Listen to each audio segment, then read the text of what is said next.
औज़ुबिल्लाहिमिनश्शैतानिर्रजीम बिस्मिल्लाहिर्रहमानिर्रहीम।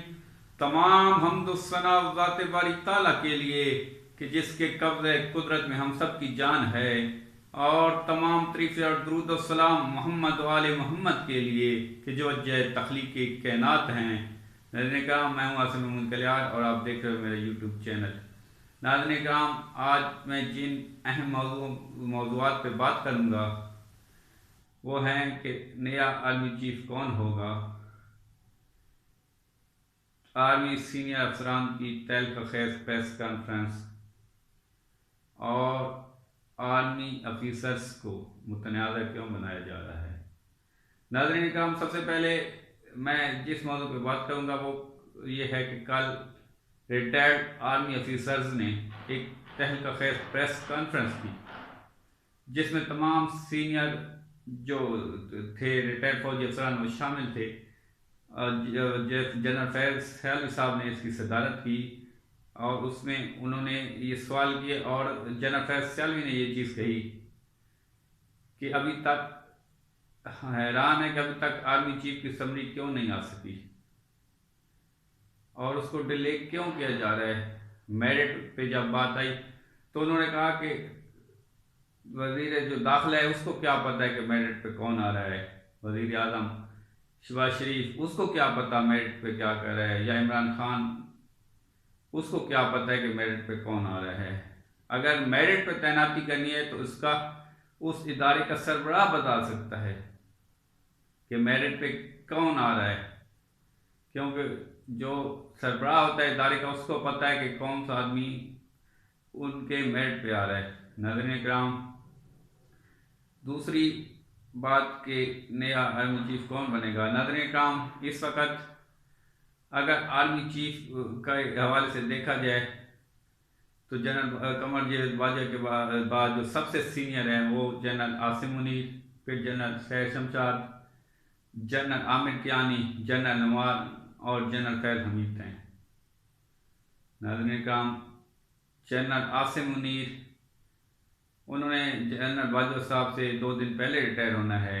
अगर उनको कमांड देनी है तो फिर जनरल बाजवा साहब को 2 दिन पहले या तो वर्दी उतार के सिविल ड्रेस में आ जाना होगा, या फिर 2 दिन पहले रिटायरमेंट का ऐलान कर दे के जो इस जनरल चीफ ऑफ स्टाफ की छड़ी और जो चीफ ऑफ स्टाफ का ओहदा है वो जनरल आसिम मुनीर के हवाले करना होगा, वरना जनरल आसिम मुनीर ने 2 दिन पहले रिटायर हो जाना है। और फिर general Syed Shamshad, general Aamir Kayani, general Numan और जनरल फैज़ हमीद हैं। इनमें से एक आर्मी चीफ और एक joint chief of staff committee बनने हैं। नाज़रीन कराम, आजकल और जो मेरी तीसरी खबर है कि फ़ौजी अफसरान को मुतनाज़ बनाया जा रहा है। नाज़रीन कराम, मैं तमाम सियासतदानों से कहूँगा कि जब इमरान खान साहब ये चीज़ कह चुके हैं कि उनको कोई भी आर्मी चीफ है, उनको किसी से कोई शिकायत नहीं है, वो हर बंदे के साथ काम करना चाहते हैं। सिर्फ शर्त यह है कि जो बंदे अहल नहीं है, वज़ीर आज़म क्योंकि खुद एक मुजरिम है तो उसको हक नहीं होता कि वो इतने बड़े इदारे के सरबराह की तैनाती करें, और ये तैनाती जो है वो शहबाज शरीफ नहीं कर सकता क्योंकि वो खुद मुतनाज़ा बंदा है। बाकी अपने हवाले से उन्होंने कहा कि मुझे कोई भी आर्मी चीफ आ जाए, मुझे किसी से कोई वो गिला नहीं है, मैं हर के साथ काम करने वाला हूँ क्योंकि मैंने कोई गलत काम नहीं किया और मुझे डर नहीं है। लिहाजा जब इमरान खान साहब इस चीज़ पे एग्री है कि कोई भी आ जाए तो फिर तमाम सियासतदानों को भी चाहिए कि वो किसी को मुतनाज़ ना बनाए। हमारे लिए तमाम जनरल, चाहे वो जनरल आसिम मुनीर हो, जनरल सैयद शमशाद हो, जनरल आमिर कियानी हो, जनरल नुमान हो, जनरल फैज़ हमीद हो, सब मोतबर हैं। वो पाक फ़ौज की इज़्ज़त है, पाक फ़ौज की लाज है। हमारी पाक फ़ौज पे ज़िंदगी कुर्बान। हमारे लिए सब जनरल है और सब एक बराबर, सब काबिल इज़्ज़त है। लिहाजा किसी को नहीं चाहिए कि वो किसी एक को मुतनाज़ बनाए, क्योंकि ये फैसला जो है वो आर्मी चीफ ने देने हैं नाम कि कौन कौन मेरिट पे आ रहा है और किस किस का नाम दे के उनमें से तैनाती की जाए।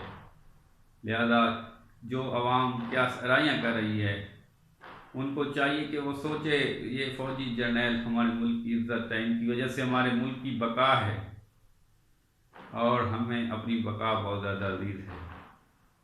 लिहाजा किसी को हक नहीं बनता कि वो हमारे फ़ौजी अफसरान को मुतनाज़ करे, क्योंकि हमारे फ़ौजी अफसरान जो हैं वो इस मुल्क की आन, इस मुल्क की शान हैं। अब तक के लिए इतना ही। मज़ीद वीडियो के लिए मेरे चैनल को सब्सक्राइब करें, बेल आइकन को प्रेस करें। पाकिस्तान जिंदाबाद, पाक फौज जिंदाबाद।